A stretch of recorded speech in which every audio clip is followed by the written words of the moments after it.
हमारी आज की कहानी देवऋषि नारद जी के बारे में है। महर्षि नारद जी को बहुत ही बड़े तपस्वी और ज्ञानी ऋषि के रूप में जाना जाता है। उनके ज्ञान और तप की माता पार्वती भी प्रशंसक थी। एक दिन माता पार्वती भगवान शिव जी से नारद मुनि के ज्ञान की तारीफें करने लगी।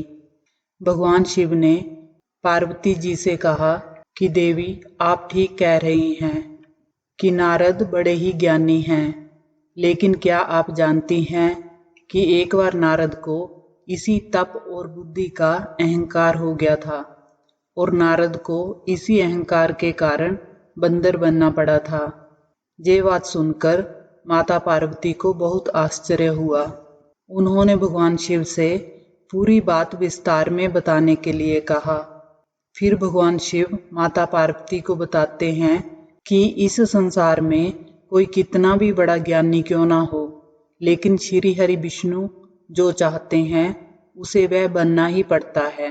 एक बार जब नारद को अपने इसी तप और बुद्धि का अहंकार हो गया था, तो नारद को सबक सिखाने के लिए श्री हरि विष्णु को एक युक्ति सूझी। भगवान शिव बताते हैं कि हिमालय पर्वत में एक बड़ी ही पवित्र गुफा थी। उस गुफा के निकट ही गंगा जी बहती थीं। एक बार नारद जी उस क्षेत्र में विचरण कर रहे थे और उन्हें वह परम पवित्र गुफा अत्यंत सुहावनी लगी। वहां पर पर्वत, नदी और वन को देखकर उनके हृदय में श्री हरि विष्णु की भक्ति अत्यंत बलवती हो उठी और वे वहीं बैठकर तपस्या में लीन हो गए। नारद मुनि की इस तपस्या से देवराज इंद्र भयभीत हो गए कि कहीं देवऋषि नारद अपने तप के बल से उनका स्वर्ग ही ना छीन लें। इंद्र ने देवऋषि नारद की तपस्या भंग करने के लिए कामदेव को उनके पास भेज दिया। वहां पहुंचकर कामदेव ने अपनी माया से बसंत ऋतु को उत्पन्न कर दिया। पेड़ों पर रंग बिरंगे फूल खिल गए, कोयलें कूकने लगी और भौरे गुंजार करने लगे। शीतल मंद सुगंध सुहावनी हवा चलने लगी। रंभा आदि अनेक अप्सराएं नाचने लगी, किंतु कामदेव की किसी भी माया का नारद मुनि पर कुछ भी प्रभाव नहीं पड़ा। तब कामदेव को डर सताने लगा कि कहीं देवऋषि नारद मुझे श्राप ना दे दें। इसलिए उन्होंने देवऋषि नारद से क्षमा मांगी। नारद मुनि को बिल्कुल क्रोध नहीं आया और उन्होंने कामदेव को क्षमा कर दिया। कामदेव वापस अपने लोक में चले गए। कामदेव के चले जाने पर नारद मुनि के मन में अहंकार आ गया कि मैंने कामदेव को जीत लिया है। वहां से वे भगवान शिव जी के पास चले गए और उन्हें अपने कामदेव को हराने का हाल कह सुनाया। भगवान शिव जी समझ गए कि नारद को अहंकार हो गया है। भगवान शिव शंकर ने सोचा कि यदि नारद के अहंकार की बात श्री हरि विष्णु जी जान गए तो नारद के लिए अच्छा नहीं होगा। इसलिए उन्होंने देवऋषि नारद से कहा कि तुमने जो बात मुझे बताई है उसे श्री हरि विष्णु को मत बताना। नारद जी को भगवान शिव की यह बात अच्छी नहीं लगी। उन्होंने सोचा कि मैंने कामदेव को हराया है और ये भी मैं किसी को नहीं बताऊं। नारद जी श्री हरि विष्णु के पास पहुंच गए और भगवान शिव जी के मना करने के बाद भी सारी कथा उन्हें विस्तार से सुना दी। श्री हरि विष्णु समझ गए कि आज तो नारद को अहंकार ने घेर लिया है। अपने भक्त के अहंकार को दूर करने के लिए उन्होंने अपने मन में सोचा कि मैं ऐसा उपाय करूंगा कि नारद का घमंड भी दूर हो जाए और मेरी लीला भी चलती रहे।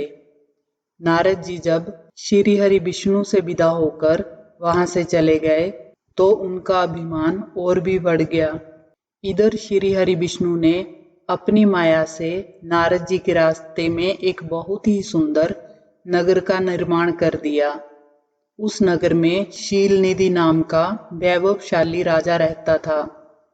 उस राजा की विश्वमोहिनी नाम की बहुत ही सुंदर बेटी थी। महाराज ने राजकुमारी विश्वमोहिनी के स्वयंवर का आयोजन किया था, इसलिए कई राजा उस नगर में आए हुए थे। नारद जी उस नगर के राजा के यहाँ पहुंचे तो राजा ने उनका आदर सत्कार करके उन्हें आसन पर बैठाया। महाराज ने नारद जी से अपनी कन्या की हस्तरेखा देखकर उसके गुण दोष बताने की विनती की। उस कन्या के रूप को देखकर नारद मुनि वैराग्य भूल गए और उसे देखते ही रह गए। उस कन्या की हस्तरेखा बता रही थी कि उसके साथ जो विवाह करेगा वह अमर हो जाएगा, उसे संसार में कोई भी जीत नहीं सकेगा और संसार के समस्त जीव उसकी सेवा करेंगे। यह बात नारद मुनि ने राजा को नहीं बताई और राजा को उन्होंने अपनी ओर से बनाकर कुछ और अच्छी बातें कह दी। अब नारद जी ने सोचा कि कुछ ऐसा उपाय करना चाहिए कि यह कन्या मुझसे ही विवाह करे। ऐसा सोचकर नारद जी ने श्रीहरि को याद किया और भगवान विष्णु उनके सामने प्रकट हो गए। नारद जी ने उन्हें सारी बात बताई और कहने लगे, हे नाथ, आप मुझे अपना सुंदर रूप दे दो ताकि मैं उस कन्या से विवाह कर सकूं। भगवान हरि ने कहा, हे नारद, हम वही करेंगे जिसमें तुम्हारी भलाई हो। यह सारी भगवान विष्णु जी की ही माया थी। विष्णु जी ने अपनी माया से नारद जी को बंदर का रूप दे दिया। नारद जी को लगा कि मैं बहुत सुंदर लग रहा हूँ। वहां पर छुपे हुए भगवान शिव के 2 गणों ने भी इस घटना को देख लिया। देवऋषि नारद तत्काल विश्वमोहिनी के स्वयंवर में पहुंच गए और साथ ही भगवान शिव के वे दोनों गण भी ब्राह्मण का रूप बनाकर वहां पहुंच गए। वे दोनों गण नारद जी को सुनाकर कहने लगे कि भगवान ने इन्हें इतना सुंदर रूप दिया है कि राजकुमारी इन्हें ही वरमाला डालेगी। उनकी बातों से नारद जी मन ही मन बहुत खुश हुए। स्वयं भगवान विष्णु भी उस स्वयंवर में एक राजा का रूप धारण करके आ गए। विश्वमोहिनी ने कुरूप नारद की तरफ देखा भी नहीं और राजा रूपी विष्णु के गले में वरमाला डाल दी। मोह के कारण नारद मुनि की बुद्धि नष्ट हो गई थी। राजकुमारी द्वारा अन्य राजा को वरमाला डालते देखकर वे परेशान हो उठे। उसी समय शिवजी के गणों ने ताना कसते हुए नारद जी से कहा, जरा दर्पण में अपना मुंह तो देखिए।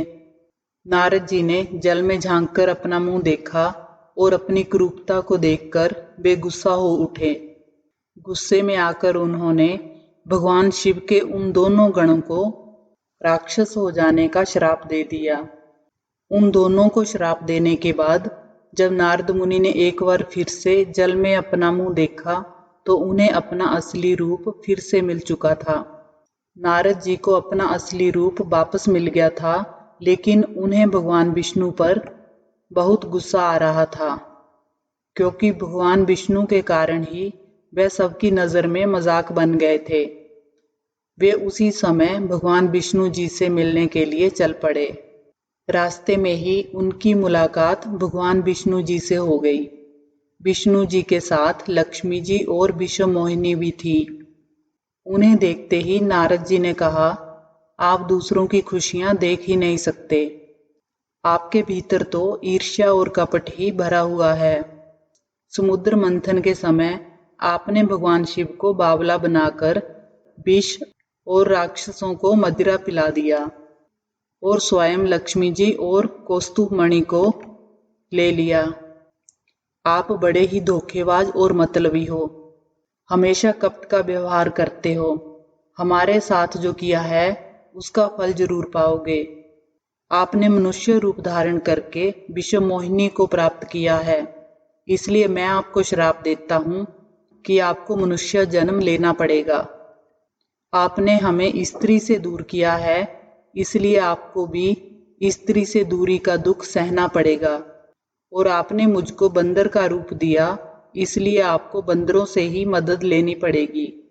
श्री हरि विष्णु ने नारद के श्राप को पूरी तरह से स्वीकार कर लिया और उन पर से अपनी माया को हटा लिया। माया के हट जाने से अपने द्वारा दिए गए श्राप को याद करके नारद जी को बहुत दुख हुआ, किंतु दिया गया श्राप वापस नहीं हो सकता था।